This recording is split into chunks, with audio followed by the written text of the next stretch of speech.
Livro de Jó, nós vamos ler capítulo 1, dos versos 1 a 12, onde diz: Havia um homem na terra de Uz, cujo nome era Jó.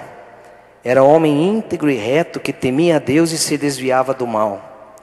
Nasceram-lhe 7 filhos e 3 filhas.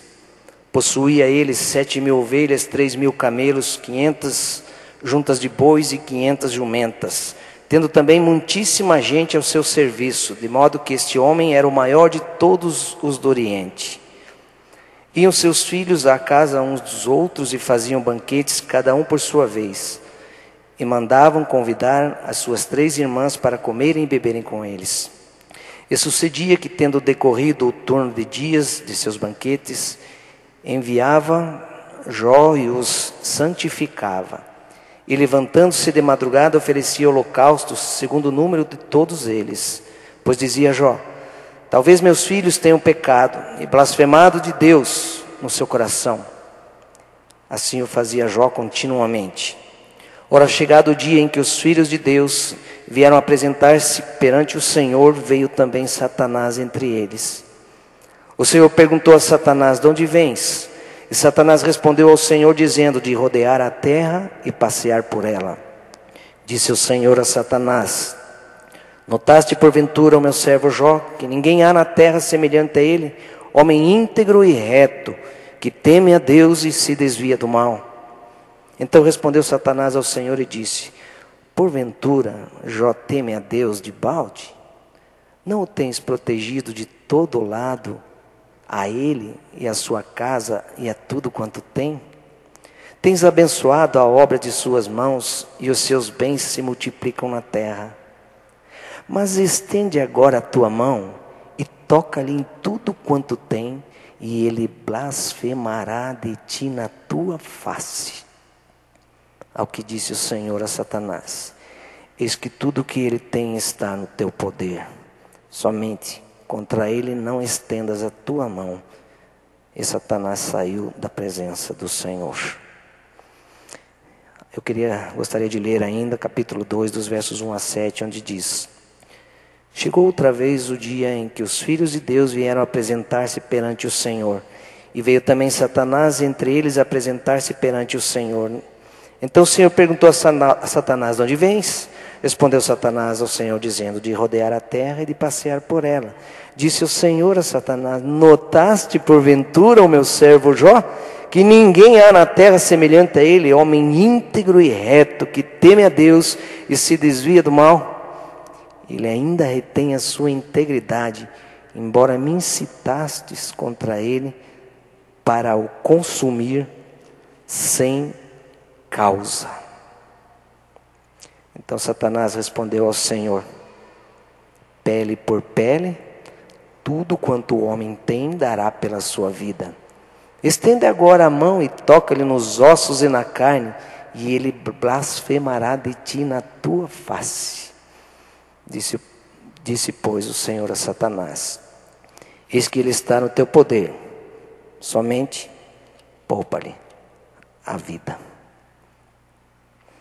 Deus,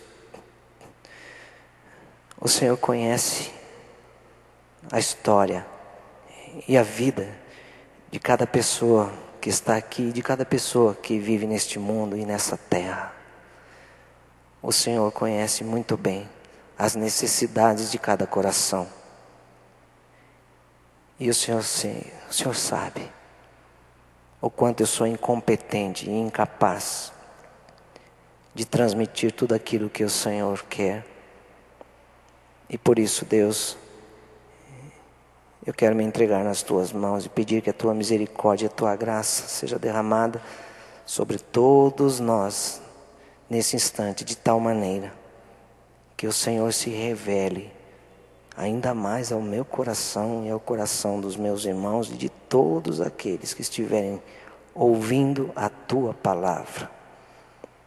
Nos abençoe a tua palavra, Senhor, e fala e faz aquilo que o Senhor tinha preparado para realizar nesta noite, na vida e no coração de cada pessoa que está diante de ti.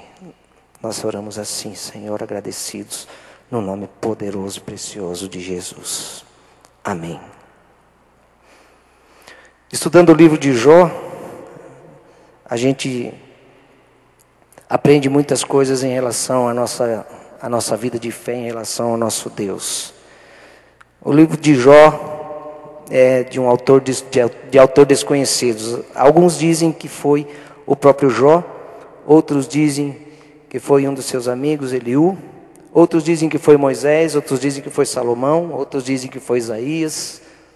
Não se sabe ao certo quem foi que escreveu. Sabemos pelas evidências contidas no livro de que na linguagem, na maneira, na expressão do escritor, que foi escrito por um judeu. Esse livro foi escrito mais ou menos 1500 anos antes de Cristo. Outros dizem que Jó é um personagem de ficção. Alguns teólogos dizem que Jó é simplesmente um personagem criado, inventado, mas isso não é verdade, porque nós vemos o nome de Jó, a história de Jó, citada em outros livros da Bíblia, como Ezequiel, capítulo 14, Tiago, capítulo 5, verso 11. A história desse homem, Jó, aconteceu na terra de Uz, provavelmente em Edom, perto da Arábia. E os 4 amigos de Jó, nós conhecemos aqui, ao ler o livro, 4 amigos de Jó, cujos nomes eram Elifaz, Bildade, Zofar e Eliú. E esses amigos de Jó representam tudo que a teologia tradicional, radical, literal, fechada e ortodoxa teria a dizer a respeito do significado das calamidades que haviam arrasado a felicidade e a estabilidade deste homem de Deus. Com exceção de um de seus amigos, você estudando todo o livro, você vai perceber, Eliú é que nos traz alguma contribuição a nível teológico. Os demais têm uma limitação quanto à interpretação correta a respeito do sofrimento. A interpretação deles é a seguinte: sofrimento é consequência do pecado pessoal. Essa é a conclusão que eles chegam. Você sofre, você tem problemas, você tem angústias, você tem doenças, você tem dores, porque você está em pecado. Se os amigos de Jó estivessem apenas preocupados em serem solidários com o sofrimento do seu amigo, com certeza Jó teria aprovado a atitude deles, visto que Jó nunca se considerou um homem perfeito, um homem sem erro, sem pecado. Mas depois de ouvir seus amigos dizerem e afirmarem que o sofrimento dele era resultado do pecado que ele estava cometendo, Jó se decepciona com seus amigos, ele nega, ele diz: isto não é verdade, vocês não estão entendendo, vocês não estão compreendendo o que está acontecendo. E ele fica profundamente decepcionado. Não sei se você já passou por experiências como essas, quando alguém vê você passando por lutas, por dificuldades, e às vezes até nem apontam e nem dizem diretamente, mas por trás de você ficam dizendo assim: está sofrendo porque está em pecado. Se você não viveu isso ainda, talvez você venha a viver. O livro de Jó é um livro universal, porque ele se dirige a uma necessidade universal. A agonia do coração humano, torturado pelas angústias e pelas aflições a que a nossa carne está sujeita. O livro denuncia a insuficiência dos homens para uma compreensão adequada do problema do sofrimento. Todos os amigos de Jó falam com desconhecimento das alegações de Satanás contra a piedade de Jó. Eles não sabem o que estava acontecendo a nível espiritual. Eles não sabem o porquê que Deus permitiu que os sofrimentos, ou que tantos sofrimentos, acontecessem na vida de Jó. E os sofrimentos aparecem não como uma prova do castigo divino sobre a vida de Jó. Assim julgaram os amigos de Jó. Eles julgaram Jó, condenaram Jó. E só faltou crucificarem Jó. Mas aqui no livro de Jó, a gente percebe que os sofrimentos não aparecem como prova de castigo divino, mas como prova da confiança divina no caráter de um homem de Deus íntegro.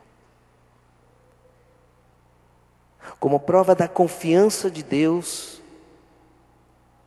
no seu filho. Você sabia que Deus permite coisas ruins na nossa vida? E Ele tem certeza que Ele pode confiar que os seus filhos não vão abrir mão da sua fé, não vão desistir, não vão negá-lo. É importante pensar que Deus não precisa de prova para saber se o seu servo é fiel ou não. Na onisciência de Deus, Ele conhece a todos. Ele sabe tudo a respeito de nós. E Ele sabe até onde Ele pode ir. Por isso, nunca tente provar para Deus se você é fiel ou não. Ele sabe se nós somos fiéis ou não. Jó e seus amigos chegaram a uma situação. Durante as conversas e as discussões, eles tentavam resolver um problema para o qual faltavam elementos, como se eles procurassem formar ou fazer uma figura, ou construir uma figura de um quebra-cabeça, sem possuir todas as peças. Consequentemente, o livro de Jó é um comentário sobre a insuficiência ou limitação da mente humana para discernir as coisas da vida e as coisas espirituais. Não há fórmulas. É um livro em que o homem silencioso, o homem que se cala, realiza mais do que o que fala demais e julga.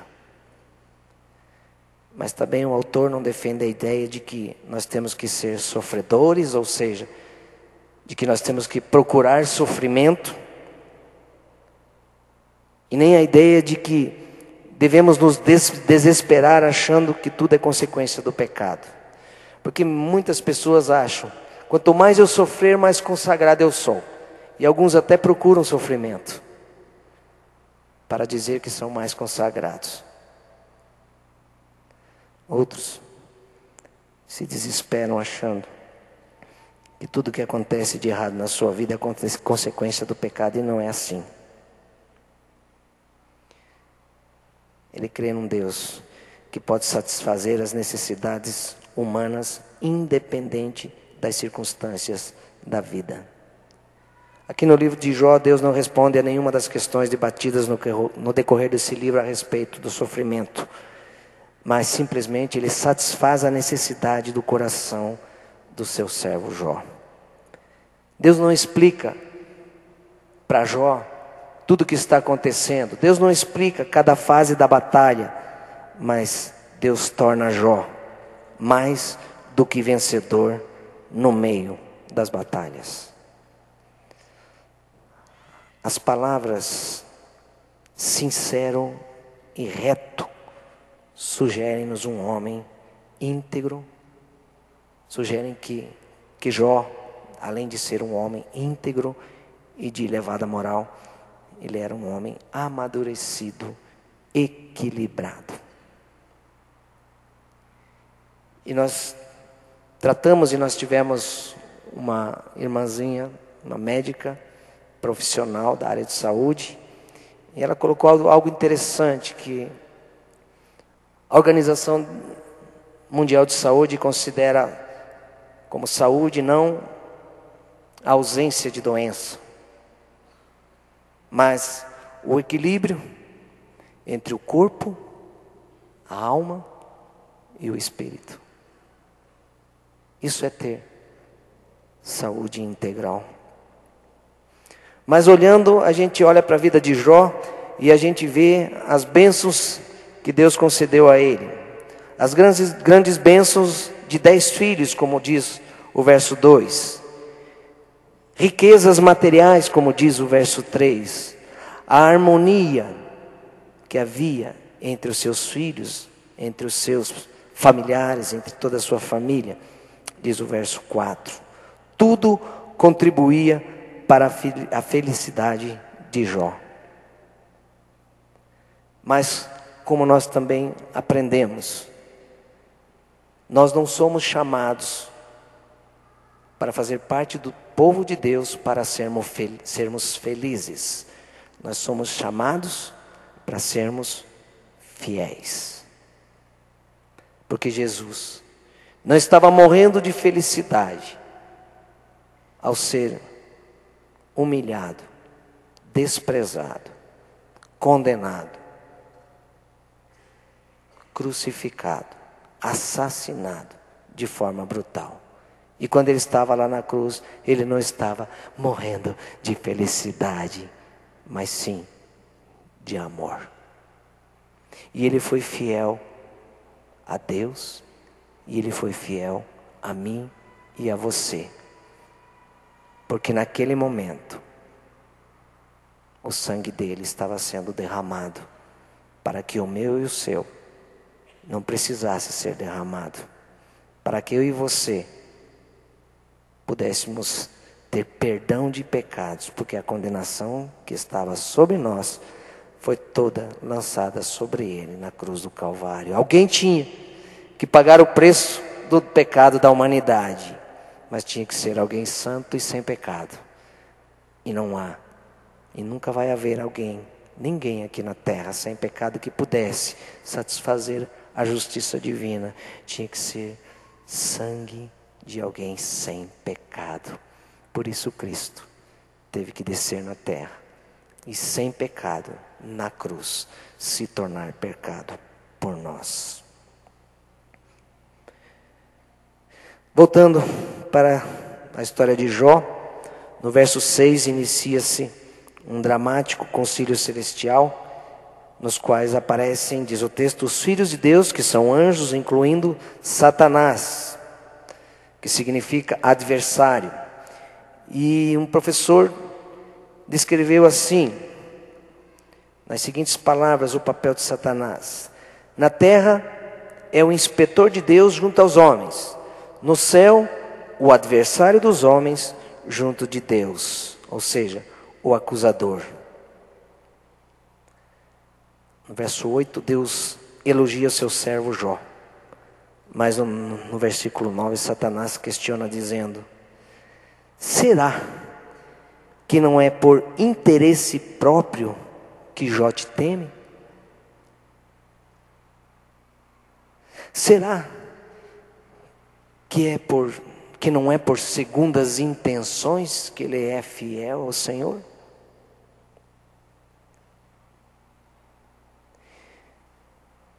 Isso me fez pensar e refletir: será que nós não somos assim? Será que nós não obedecemos a Deus porque queremos receber alguma coisa em troca?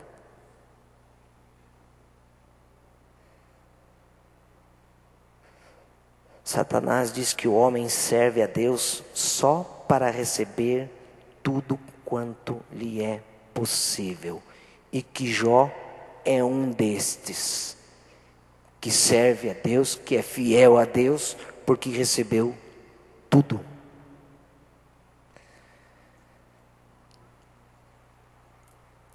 É fácil, Deus. É fácil. Ele tem tudo que tem, tudo que quer, tem tudo que precisa. Ele não sofre como muitos. Ele é protegido do Senhor, não sofre males.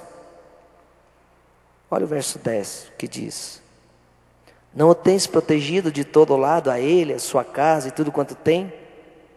Tens abençoado a obra de suas mãos e os seus bens se multiplicam na terra. No verso 11, ele diz: mas estende agora a tua mão e toca-lhe em tudo quanto tem, e ele blasfemará na tua face. Em outras palavras, Satanás diz: mas se lhe faltar essa proteção divina, ele vai lhe abandonar, ele vai blasfemar do Senhor. E no verso 12, a gente vê que Deus aceita o desafio. O que disse o Senhor a Satanás: eis que tudo que ele tem está no teu poder, somente contra ele não estendas a sua mão. Nós vemos aqui que Deus entregou a Satanás a autoridade de testar Jó. Mas também nós vemos que Satanás não tem autoridade para interferir na vida de um homem, de uma mulher de Deus, sem a permissão de Deus. E se ele permite, é porque ele tem propósitos e que muitas vezes nós não entendemos. Mas Deus capacita a Jó e aos seus filhos a suportar os momentos de pressão, de tentação, de opressão, de dor, de angústia, de sofrimentos. Satanás diz, em outras palavras, que a prosperidade material de Jó não era apenas um elemento de acréscimo de fé na vida de Jó, mas Satanás diz que as bênçãos materiais é a raiz dessa fé.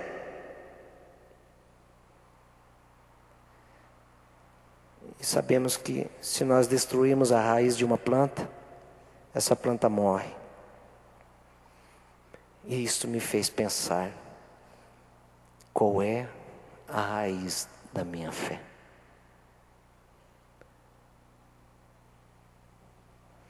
A partir do verso 13, vem uma tempestade sobre a vida de Jó.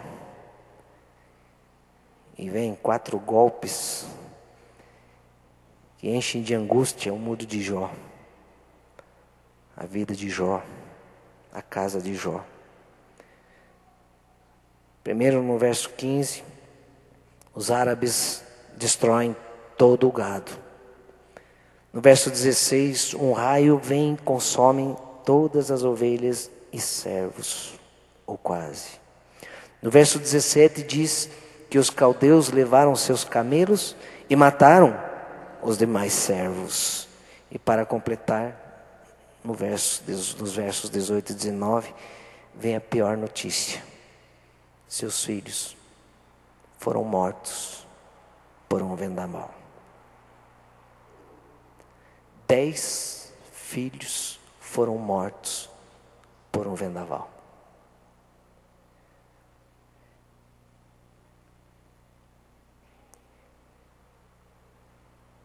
Qual seria a minha e a sua reação no lugar de Jó?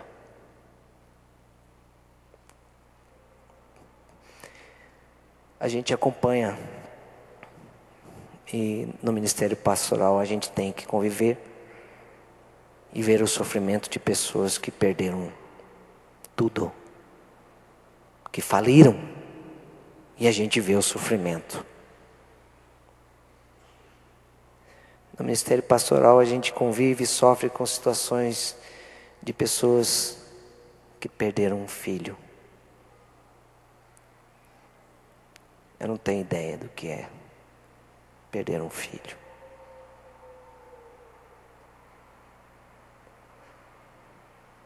Jó perdeu 10. Imagine 10 caixões na sala da casa de Jó. Dá para ter uma noção? Você já perdeu um ente querido? Todos já perdemos entes queridos. Eu perdi o meu pai. Todos já perderam entes queridos. Mas dificilmente nós vamos conhecer alguém que de uma vez só enterrou 10 filhos.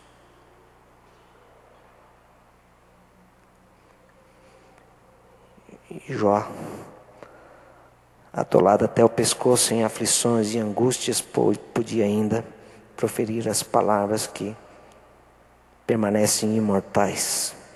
Capítulo 1, verso 21, onde ele diz: nu saí do ventre de minha mãe, e nu tornarei para lá. O Senhor deu, e o Senhor tirou. Bendito seja o nome do Senhor. Como Jó conseguiu fazer isso?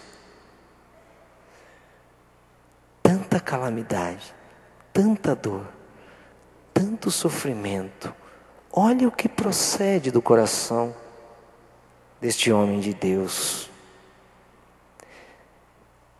E aí, para a gente ver como ele fez isso, basta a gente olhar para o verso anterior, verso 20, onde diz: então Jó se levantou, depois de receber a notícia, Jó se levantou, rasgou seu manto, rapou a sua cabeça e, lançando-se em terra, adorou.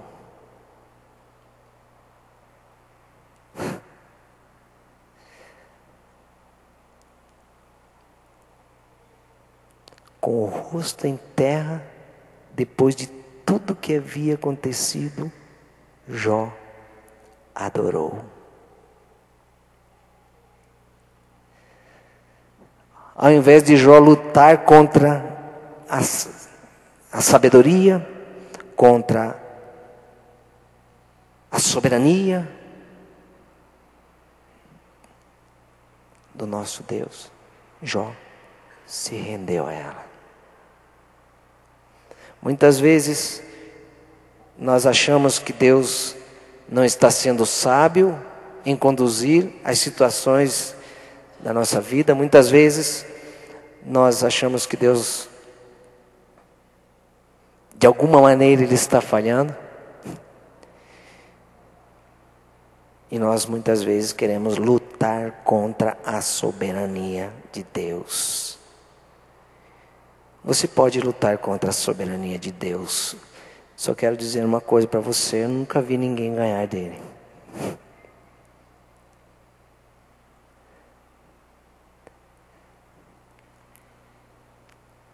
Jó era um homem que adorava a Deus em qualquer situação. Curas, riquezas, promessas, tudo isto é prioridade, mas para cristãos que ainda não entenderam o que é vida com Deus. Porque a prioridade na nossa vida é a pessoa de Deus. E quando a prioridade na nossa vida é a pessoa de Deus, nós confiamos nele e caminhamos de acordo com a sua soberania. Nu saí do ventre da minha mãe, nu tornarei para lá. Jó está se referindo aqui à Mãe Terra, porque nós somos formados do pó, e para o pó nós voltaremos. Segundo a palavra de Deus nos diz no livro de Gênesis capítulo 3, verso 19. E sabemos pelo verso 22 que Jó não atribuiu a Deus nenhuma culpa. Jó não acusou Deus loucamente, como muitas vezes nós fazemos. E aí, quando Jó pensa que não tem mais nada para viver, não tem mais nada para passar, vem mais uma tragédia, vem mais um concílio, vem mais uma reunião celestial onde Satanás vem mais uma vez acusar Jó diante de Deus. Foi onde a gente leu o capítulo 2, dos versos 1 a 8. E desenvolve-se então aqui o segundo estágio do teste que Satanás quer aplicar a Jó, para fazer com que Jó ruísse na fé e que Satanás chegasse diante de Deus e ficasse rindo, dizendo: olha aí, eu não falei? Jó ainda não havia sofrido na pele. Você pode ler os versos 4 e 5 do capítulo 2, novamente,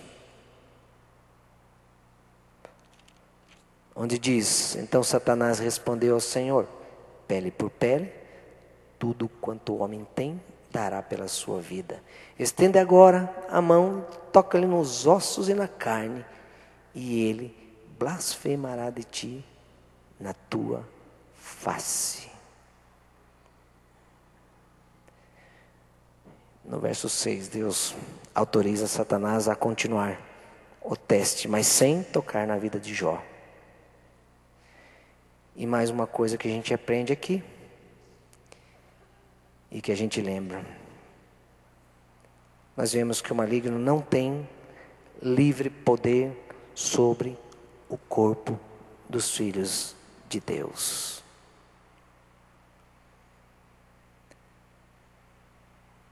Tanto aqui quanto no capítulo 1, verso 12, ele precisou da autorização de Deus para tocar no servo de Deus. Jó agora é tomado de tumores. Se você olhar, continuar lendo, estudando em casa, se você tiver essa oportunidade, ele é tomado de tumores malignos. Isso levou Jó a retirar-se da cidade, a afastar-se. No capítulo 19, verso 17, diz que ele cheirava mal. As chagas criaram vermes. Capítulo 7, verso 5. Ele tinha sonhos horríveis, como se ele estivesse sendo enforcado. Ele estava tendo pesadelos. Seus dias eram cheios de dor, cheios de agonia. Seus ossos ardiam como no fogo. Sua doença fez com que até as crianças rissem dele, ridicularizassem, desprezassem ele. Capítulo 19, verso 18. E para piorar, capítulo 2, verso 9, a sua esposa diz para ele: amaldiçoa esse teu Deus e morre.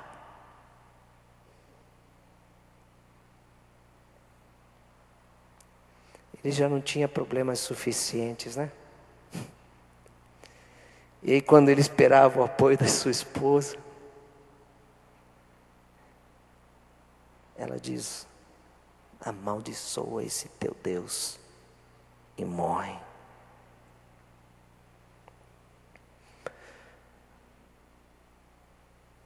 Agora olha o que Jó responde. Capítulo 2, verso 10.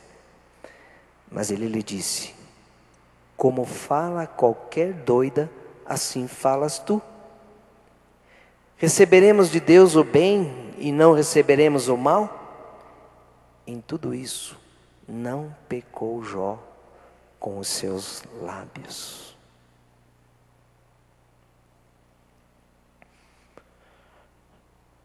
Jó curva-se perante a soberana vontade de Deus e recebe das suas mãos tanto a dádiva como a privação, tanto a carícia como o golpe. Seja feita a tua vontade, são as palavras que Jó poderia ter usado e que quase nunca são usadas por nós em nossas orações, porque nós normalmente cobramos de Deus a nossa vontade. Senhor, faça-se a sua vontade, desde que ela é conhecida com a minha. Senhor, faça-se na minha vida a sua vontade, desde que eu não sofra. Como se não bastasse, ainda vem amigos de Jó, capítulo 2, dos versos 11 a 13, nós vemos amigos de Jó visitando. Diz assim: ouvindo, pois, 3 amigos de Jó todo esse mal que lhe havia sucedido, vieram cada um do seu lugar. Elifaz, o temanita, Beldade, o suíta, e Zofar, o naamatita, pois tinham combinado para virem condoer-se dele e consolá-lo. Olha a intenção. E levantando de longe os olhos e não reconhecendo, choraram em alta voz e, rasgando cada um o seu manto, lançaram pó para o ar sobre as suas cabeças e ficaram sentados com ele na terra 7 dias e 7 noites. E nenhum deles lhe dizia palavra alguma, pois viam que a dor era muito grande. Como é bom ter amigos para estarem conosco nos momentos mais difíceis da nossa vida, não é verdade? Como é gostoso quando a gente está passando por dificuldades, por lutas, por provações, por dores, por angústias, recebermos a visita de pessoas que amamos e de amigos. Só que esses homens eram bons amigos, mas péssimos conselheiros.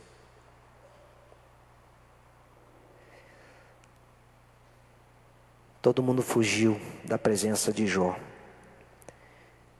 E esses 4 amigos seus não o abandonaram. Eles haviam ouvido tudo o que havia acontecido com seu amigo, foram atrás dele para ajudá-lo. Eles ficaram 7 dias e 7 noites olhando para a situação de Jó, para o sofrimento de Jó, em silêncio absoluto. E isso foi como que um bálsamo para a vida e para a saúde de Jó. Mas infelizmente, quando eles abriram a boca, ao invés de ajudar, a situação piora. Seus amigos até reconhecem a extraordinária submissão de Jó a Deus, mas ao invés de ajudarem Jó, eles empurram Jó ladeira abaixo, como a gente diz. Eles concluem que os sofrimentos de Jó são fruto do seu pecado pessoal. Se você ler os capítulos 4 e 5 de Jó, você vai ver eles dizendo para ele: você está passando por tudo isso porque você está em pecado. E infelizmente isso impede os seus amigos de serem instrumentos de Deus na vida de Jó. Se você ler, você vai ver que Zofar diz que Jó está sofrendo menos do que merece. E todos diziam a mesma coisa: Jó, você pecou e por causa disso está acontecendo desgraças na sua vida. E eles diziam: arrependa-se. E Jó dizia: não é verdade. Isso não é verdade. Gente, essa discussão durou 28 capítulos. Eles acusando Jó, dizendo que era consequência do pecado, e Jó dizendo: não é verdade. Aqueles que foram para consolar Jó se tornaram acusadores. E no capítulo 32, no verso 2, vamos dar uma lida. Capítulo 32, no verso 2 surge, entra na conversa um outro amigo de Jó, Eliú. E ele diz assim: então se acendeu a ira de Eliú, filho de Baraquel, o Buzita, da família de Rão, acendeu-se a sua ira contra Jó, porque este se justificava a si mesmo e não a Deus.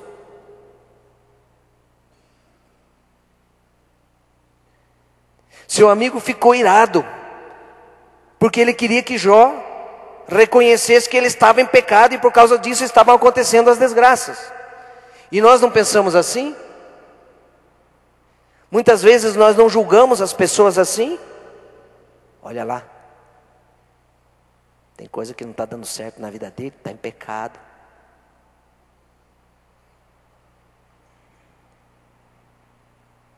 Nem sempre é assim. Capítulo 35, ele disse que Deus não ouve os aflitos porque eles não têm fé. Eliú não vem falando do pecado passado de Jó, mas do presente, daquilo que Jó estava falando. Porque Jó já estava numa situação em que ele estava perdendo o controle dos pensamentos, dos sentimentos. Porque aqueles que vieram para ajudá-lo, lhe colocaram um peso.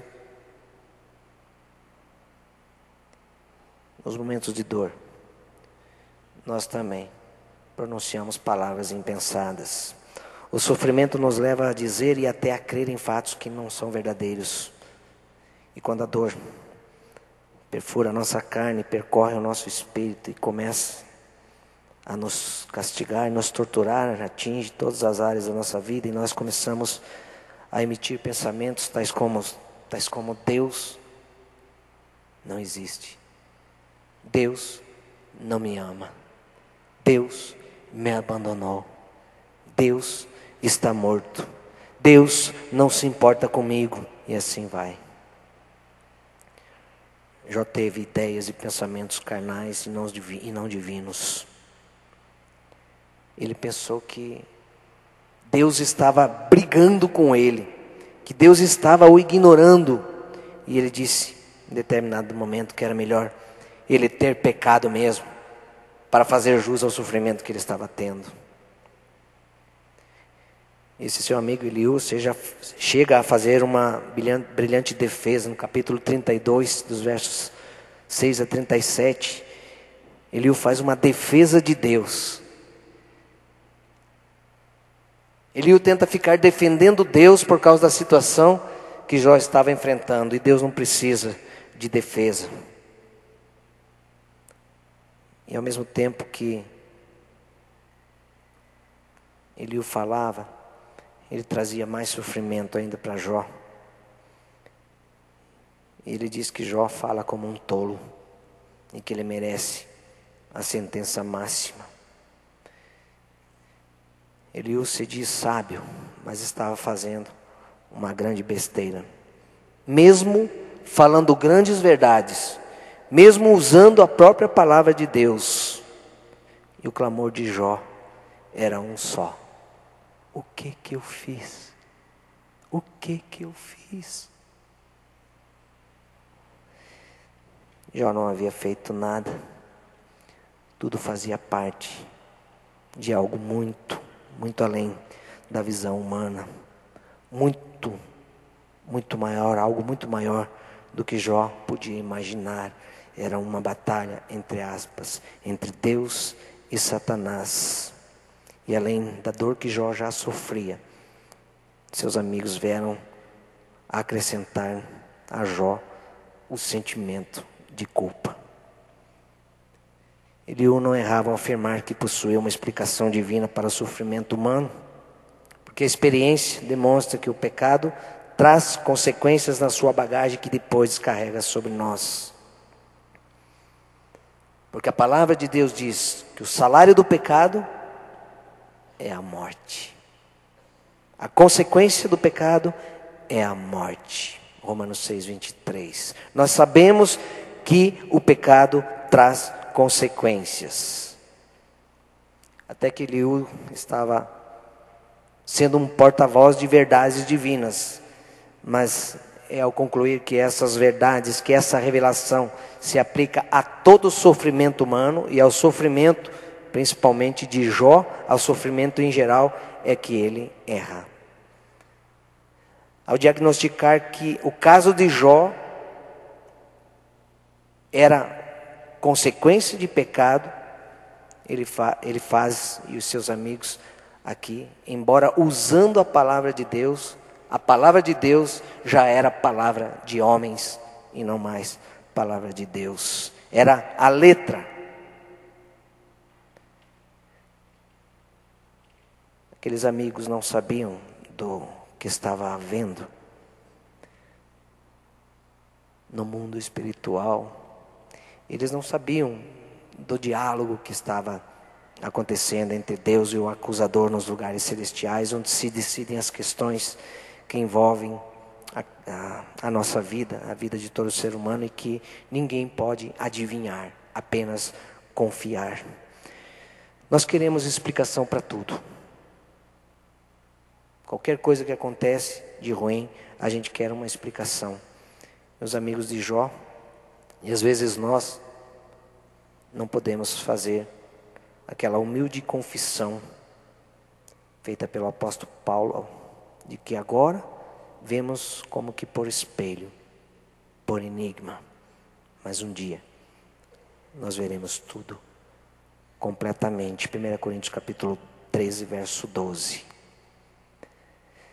Talvez você, como alguns teólogos dizem, que isso aconteceu na vida de Jó por causa de algum erro, algum pecado que ele cometeu. Mas o próprio Deus diz que Jó era inocente. Volta lá no capítulo 2.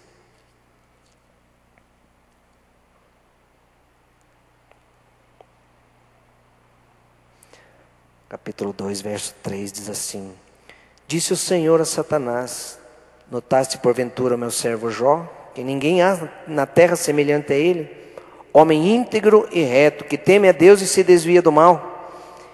Ele ainda retém a sua integridade, embora me incitaste contra ele para o consumir sem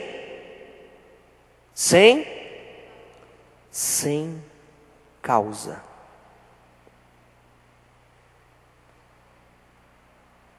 Quando Deus disse para Satanás: Jó conserva a sua integridade, embora você me jogasse contra ele para o consumir sem causa.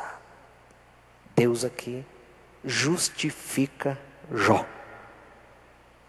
Por isso nós devemos cuidar com as teologias próprias ou doutrinas próprias montadas em cima de algumas promessas bíblicas.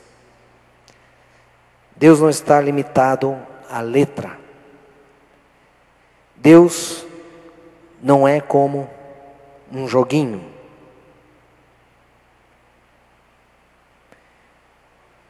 Tem gente que pensa assim: Deus tem que fazer aquilo, Deus tem que fazer isso.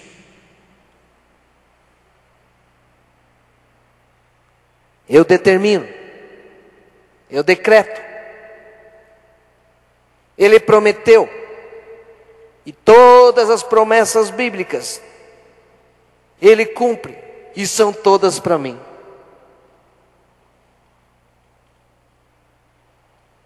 Interessante que Deus procura promessas bíblicas no livro de Salomão só. Quem tem amor ao dinheiro, corre atrás das promessas de Salomão, de Abraão. Somos especialistas a procurar aquilo que nos interessa nas Escrituras e justificarmos diante de nós mesmos, dos homens e de Deus.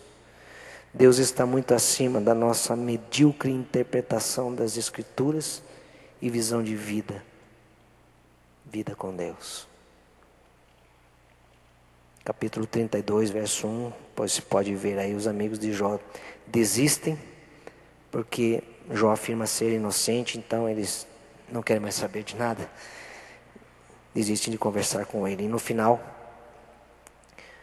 Deus pede para os amigos de Jó irem até Jó, para que Jó orasse por eles.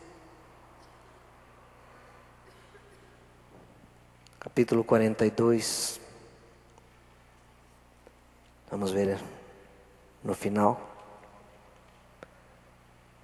Jó, antes de ser curado, antes de ser restituído de tudo aquilo que ele perdeu, Jó arrependeu-se e adorou o Senhor, ao Senhor. Jó reconciliou-se com o Senhor, mas ele fez isso ainda doente e sem ter recebido absolutamente nada de Deus de restituição. Capítulo 42, dos versos 1 a 6, diz assim: Então respondeu Jó ao Senhor: Bem sei eu que tudo podes, e que nenhum dos teus propósitos pode ser impedido. Quem é este que sem conhecimento obscurece o conselho? Por isso falei do que não entendia, coisas que para mim eram demasiado maravilhosas e que eu não conhecia. Ouve, pois, e eu falarei. Eu te perguntarei e tu me responderás. Com os ouvidos eu ouvira falar de ti, mas agora te veem os meus olhos, pelo que me abomino e me arrependo no pó e na cinza.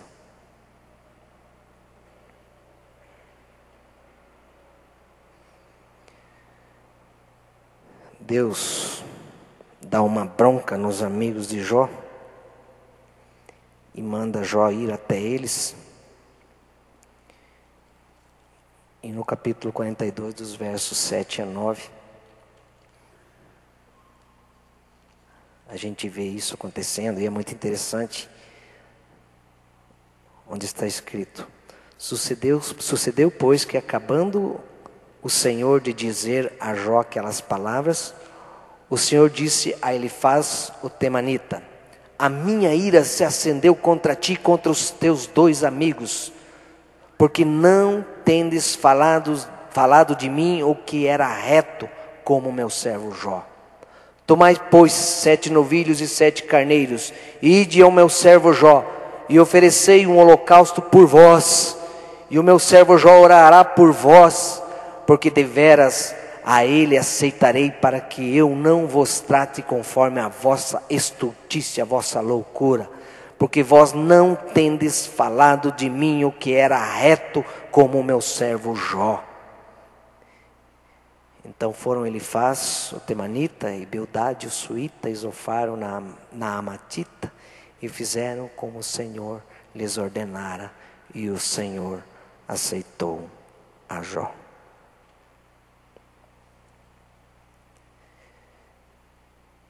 Depois, nós vemos que Jó recebeu tudo em dobro. Tudo em dobro.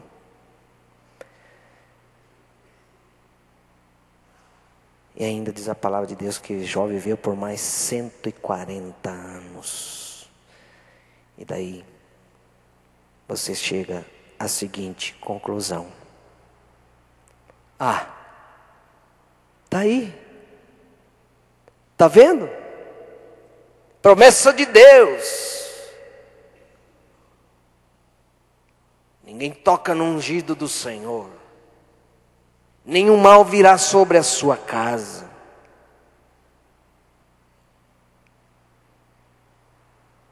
Daí, Jó foi curado. Jó teve filhos, teve tudo, recebeu tudo em dobro. Tudo mais do que tinha, melhor do que tinha. Eu não disse? É isso aí. Meu querido, lembra dos 10 caixões? Vocês acham que isso não marcou a vida de Jó?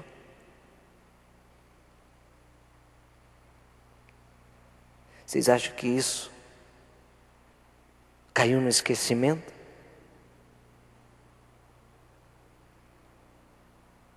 Jó se arrependeu. Jó se humilhou. Jó adorou. Jó disse o que ele disse, sem ter sido curado, sem ter recebido absolutamente nenhuma restituição. Jó adorou ao Senhor.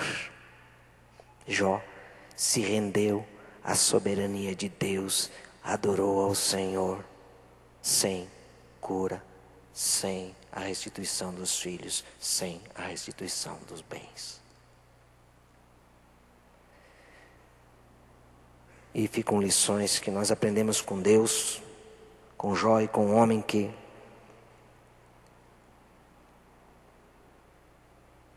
fez essa explanação tão maravilhosa a respeito da pessoa de Deus, da ação de Deus e da vida de Jó, por intermédio desse estudo.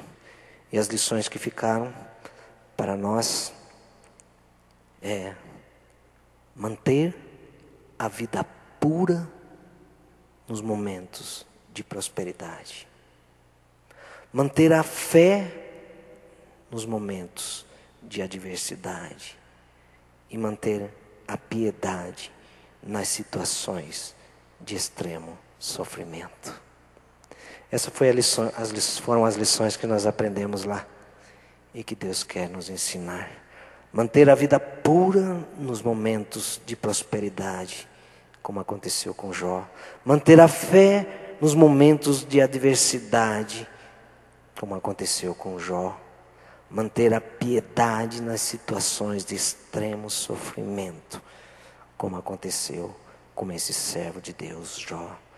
Porque Deus está conosco, tanto nas montanhas da vida, quanto nos vales de sombra e morte. O Senhor está conosco. E eu queria desafiar cada pessoa que aqui está, cada pessoa que está nos ouvindo, nos acompanhando, em qualquer lugar deste país ou deste mundo, a nesse instante fechar os seus olhos e se colocar diante do Deus soberano, desse Deus maravilhoso, desse Deus todo-poderoso. Eu queria te convidar a olhar para Deus. Antes de olhar para os seus problemas, para os suas fragilidades, suas dores, olhe para Deus. Quando nós focamos nos nossos problemas, nós perdemos a noção e a percepção de que há um Deus soberano que sabe o porquê permite determinadas coisas acontecerem na nossa vida. Com as situações de sofrimento, nós descobrimos onde está enraizada a nossa fé.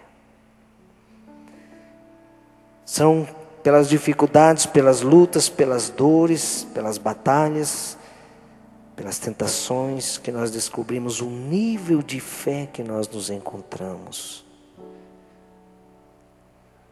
Interessante que a palavra de Deus nos diz, Gálatas capítulo 3, que o justo viverá pela fé. E Apocalipse capítulo 21 diz que no céu Deus enxugará dos nossos olhos toda lágrima. Não haverá pranto, não haverá dor, tudo vai passar. Nós vivemos aqui, mas os que vivem pela fé, vivem com os olhos lá, porque o céu é nosso. E independente das coisas que nós vivemos e que nós passamos aqui, nós temos uma certeza, que o céu é nosso. E que nenhum dos propósitos, nenhum dos planos do Senhor são frustrados. E eu queria desafiar você agora, independente da situação e das circunstâncias que você está vivendo, a fazer como Jó, a simplesmente desistir de lutar contra a soberania de Deus e dizer: Senhor, eu entendi que há muito mais coisas em jogo do que a minha dor, o meu problema, a minha angústia, o meu sofrimento. Senhor, eu entendi que o Senhor está muito acima, muito além da minha medíocre leitura das situações, das circunstâncias da vida e até interpretação das Escrituras. E eu quero, Senhor, como Jó, pedir para que o Senhor me perdoe. E eu quero confiar no meu passado, o meu presente e o meu futuro nas tuas mãos. Eu quero entregar no teu altar as minhas dores, os meus medos, as minhas angústias, o meu sofrimento.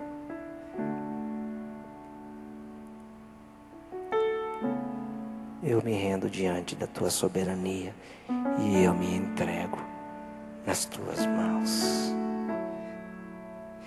Eu queria convidar pessoas que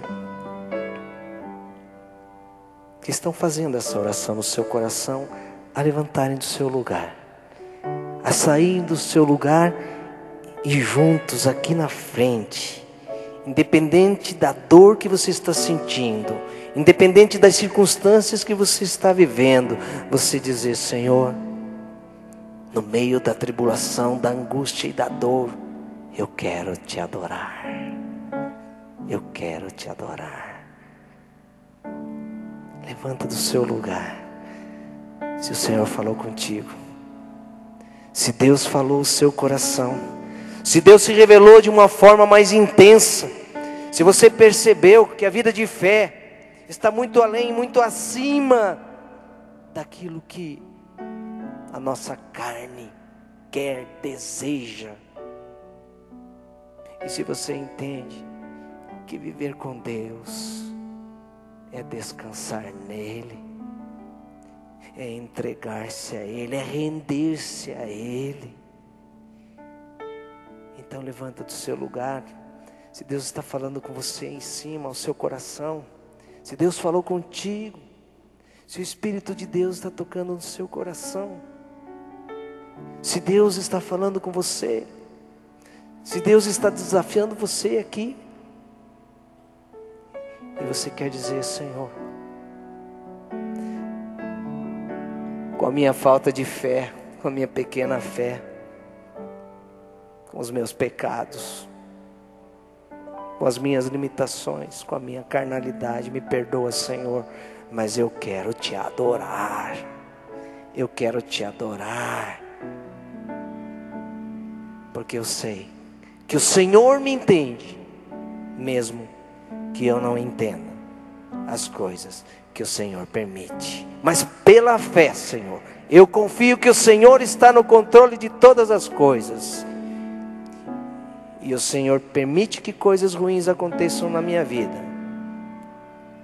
Mas segundo a tua palavra, o Senhor não dá aprovação além daquela que nós podemos suportar, porque com a aprovação o Senhor dá o escape. E se nós queremos ter saúde integral, se queremos ser libertos, curados, talvez precisamos de uma cura física, talvez precisamos de uma cura psicológica, talvez precisamos de uma cura emocional, talvez precisamos de uma cura espiritual. Para que essa cura aconteça, nós precisamos passar por um processo. E esse processo é se render diante da soberania de Deus. E é se derramar nos braços do Senhor, como esses homens e mulheres estão fazendo nesse momento.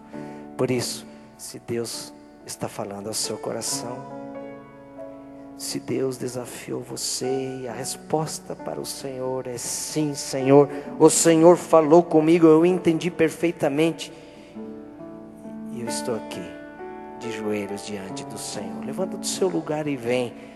Se você está atrás de uma cura física, mental, psicológica, emocional, espiritual, o melhor lugar para estar é de joelhos diante do Senhor. Por isso, levanta do seu lugar e vem aqui, nós vamos orar, porque o processo da cura inicia-se quando a gente se rende diante do Senhor.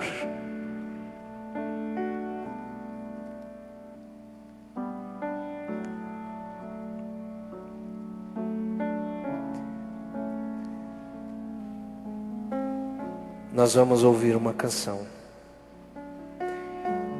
Enquanto você ouve essa canção, ou melhor, você faz dessa canção a sua oração. Essa canção agora, faz dessa canção a sua oração. E se esta canção é a sua oração, você também levanta do seu lugar e vem aqui. Vamos orar ao Senhor com essa canção. Quando eu choro, minhas lágrimas vêm enxugar. Quando eu oro, se inclina pra me escutar. Eu tenho certeza que o meu milagre vai chegar. És meu socorro, bem presente nas tribulações. Me ensina a controlar as minhas emoções, as minhas fraquezas. Eu entrego em tuas mãos. Eu quero aprender mais de ti, a ser humilde como o Senhor. A tua voz eu quero ouvir e aprender mais do teu amor.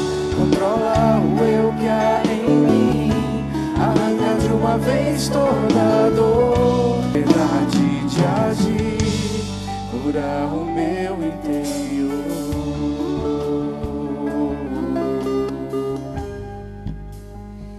Se essa sua oração, vem, aproveita esse tempo. Vem, vem, vem de encontro não a um pedido, a um desafio de um pastor, mas vem de encontro ao altar do Senhor. És meu socorro, bem presente nas tribulações. Me ensina a controlar as minhas emoções, as minhas fraquezas. Eu entrego em tuas mãos. Eu quero aprender mais de ti, a ser humilde como o Senhor. A tua voz eu quero ouvir e aprender mais do teu amor. Controla o eu que há em mim, arranca de uma vez toda a dor. Tenha liberdade de agir, cura o meu interior. Eu quero aprender mais de ti, a ser humilde como o Senhor. A tua voz eu quero ouvir e aprender mais do teu amor. Controla o eu que há em mim, arranca de uma vez toda a dor. Tenha liberdade de agir, cura o meu interior. Cura o meu interior. Queria convidar os nossos atletas para que cada um venha aqui e se ajoelhe junto com os seus irmãozinhos aqui para interceder e orar por eles. porque eles estão se derramando diante do altar do Senhor. Os irmãos estão ali, com papel, com caneta. Cada um pega um aqui. Cada um adota um aqui. Ninguém sozinho. Ninguém sozinho. Deus tocou no coração de cada um deles, de cada uma delas. Receberam o toque do Senhor. E agora eles vão receber mais um toque do Senhor, por intermédio de homens e mulheres que o Senhor levanta como instrumento nas suas mãos para nos abençoar. Aqueles amigos de Jó tinham boas intenções. Eles não foram muito felizes. Mas esses irmãozinhos que estão aqui, não estão aqui para julgar ninguém, nem para criticar, nem para condenar, mas para te amar e colocar sua vida diante do altar do Senhor. Estão faltando voluntários aqui, ó. Aqui, ó. Temos pessoas aqui, ó. Pessoas aqui, ó. Sozinhas aqui, ó. Se derramando diante do altar do Senhor. Aqui junto com elas. Aqui.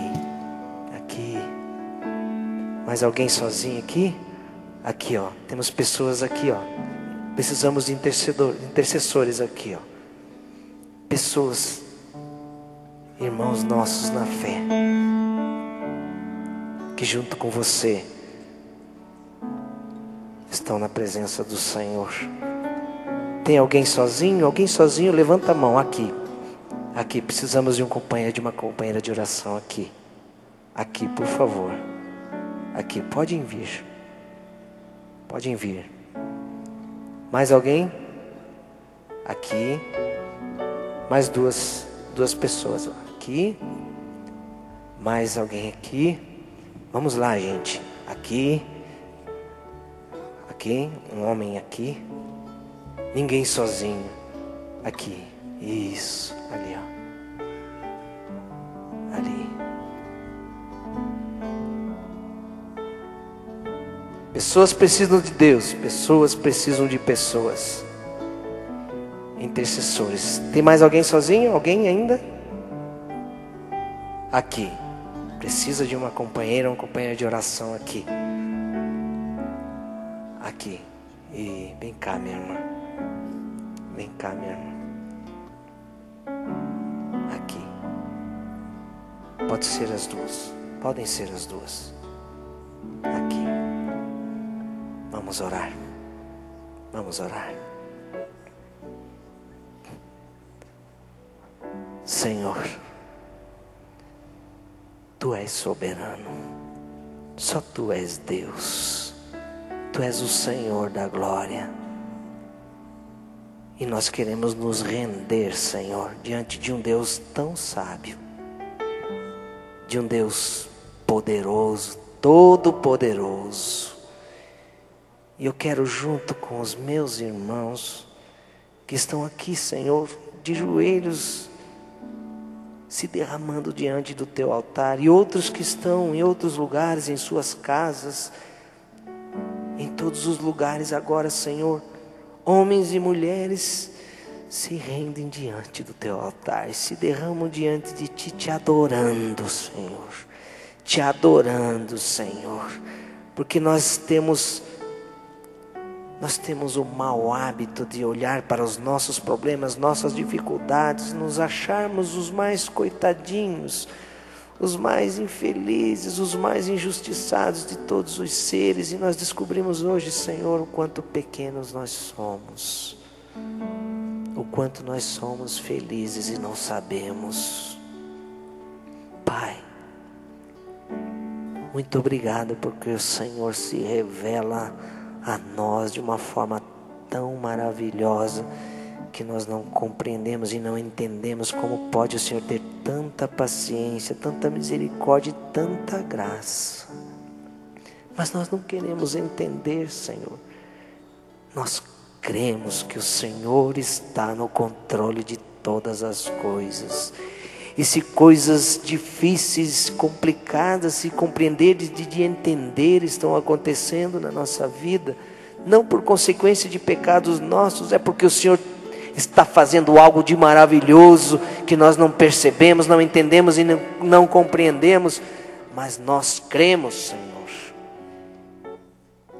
Nós cremos, Senhor. E no meio desta batalha, Senhor, Satanás está derrotado na nossa vida, porque somos do Senhor. E ninguém toca na nossa vida sem a permissão do Senhor, com propósitos estabelecidos e definidos pelo Senhor, porque somos do Senhor. Por isso, Pai, derrama do bálsamo do Teu Espírito sobre o coração de cada um dos Teus filhos e das Tuas filhas. Derrama, Senhor, do Teu amor sobre o coração de cada um deles, de cada uma delas. Se é pecado confessado, derrama perdão dos Teus altos céus sobre o coração de cada um. Se não é pecado, são batalhas e são lutas que estão enfrentando para que outras pessoas possam, por intermédio da vida, da dor e do sofrimento de cada um dos Teus filhos, sejam alcançadas, sejam salvas. Senhor, toma a vida dos Teus filhos e sustenta-os nos momentos de adversidade, Senhor. Pai querido, olha para a necessidade de coração e derrama cura integral sobre o corpo, sobre a mente, sobre as emoções, sobre o espírito de cada um dos Teus filhos. Abençoa, Pai querido, a vida de cada um deles. Sustenta o Senhor, fortalece o Senhor e usa-os com poder e glória, Senhor. Pai, louvado seja o nome do Senhor. Santo, santo, santo é o Senhor. Muito obrigado, papai. Muito obrigado, papaizinho querido, por nos receber agora no Teu altar, nos abraçar, nos afagar. Muito obrigado pelo consolo e pelo conforto. Nós Te adoramos, nós Te adoramos. Independente das nossas dores, do corpo, da mente, das emoções e do espírito, nós Te adoramos. Ninguém pode nos impedir de Te adorar, nem a nossa dor, nem a nossa carnalidade, nem a nossa fragilidade, nem as nossas fraquezas, nada, nem o nosso pecado, porque nós buscamos a Tua face arrependidos. O Senhor nos perdoa, nos purifica e nós Te adoramos, nós Te louvamos, porque nós somos do Senhor, porque o Senhor é o nosso Deus e porque o céu é nosso e ninguém tira de nós. Podemos passar por angústias e por dores e por sofrimento, mas ninguém nos tira a eternidade. Muito obrigado, Pai. Abençoa o Teu povo em nome de Jesus, em nome de Jesus, em nome de Jesus. Amém, amém, amém.